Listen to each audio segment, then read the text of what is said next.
नमस्कार। आज हम एक बहुत ही महत्वपूर्ण विषय पर बात करने जा रहे हैं। हम सब अपने अपने घरों में प्रतिदिन भगवान की पूजा करते हैं, दीपक जलाते हैं, फूल चढ़ाते हैं, अगरबत्ती लगाते हैं और फिर हाथ जोड़कर भगवान से कुछ न कुछ मांग लेते हैं।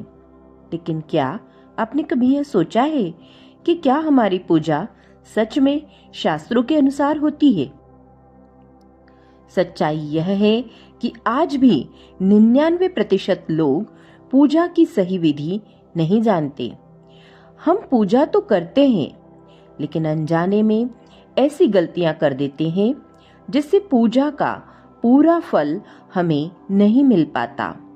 आज के इस वीडियो में हम विस्तार से जानेंगे पूजा की सही विधि जो शास्त्रों में बताई गई है और जिसे हर भक्त को अवश्य जानना चाहिए।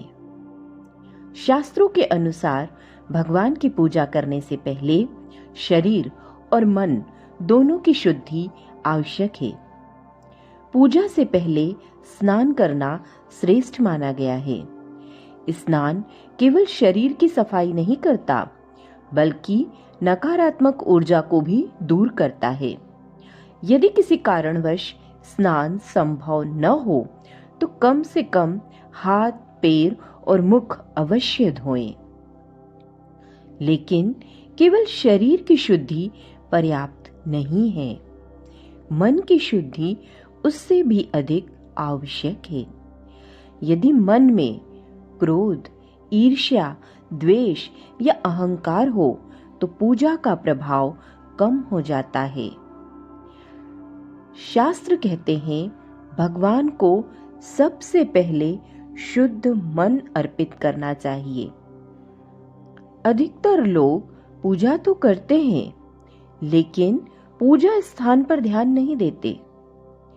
पूजा स्थान हमेशा स्वच्छ, शांत और पवित्र होना चाहिए।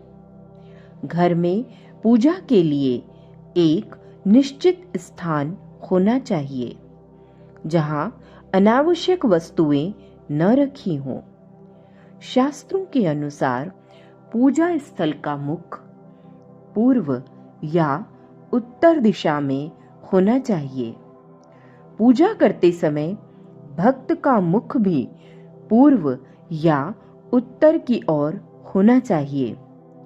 गलत दिशा में की गई पूजा से पूजा की सकारात्मक ऊर्जा कम हो जाती है। हर समय पूजा करना शुभ नहीं माना गया है। सबसे श्रेष्ठ समय होता है ब्रह्म मुहूर्त, यानी सूर्योदय से पहले का समय। यदि यह संभव न हो तो सुबह या संध्या के समय पूजा करें। रात में बहुत देर से या बिना शुद्धि के की गई पूजा शास्त्रों में उचित नहीं मानी गई है।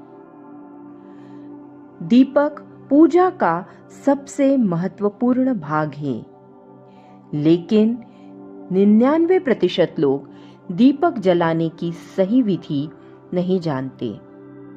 दीपक घी या तिल के तेल का होना चाहिए।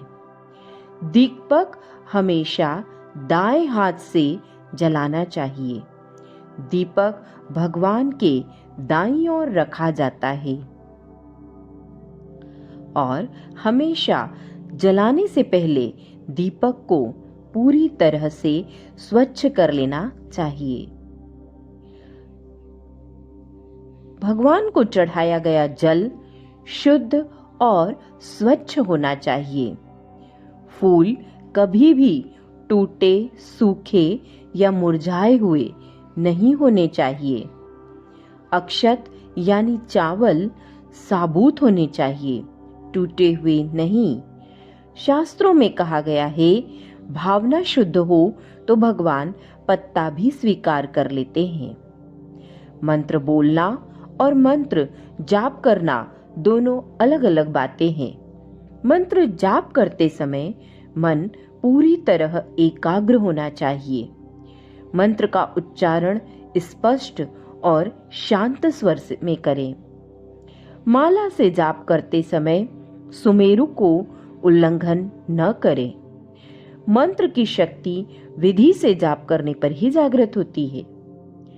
आरती केवल परंपरा नहीं है, यह एक ऊर्जा जागरण की प्रक्रिया है।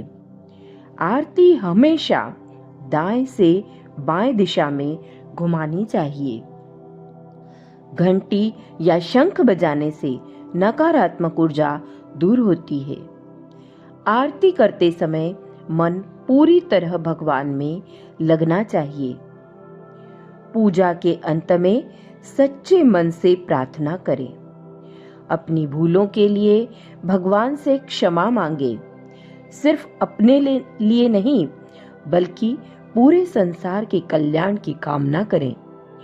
पूजा का फल भगवान पर छोड़ देना ही सच्ची भक्ति है।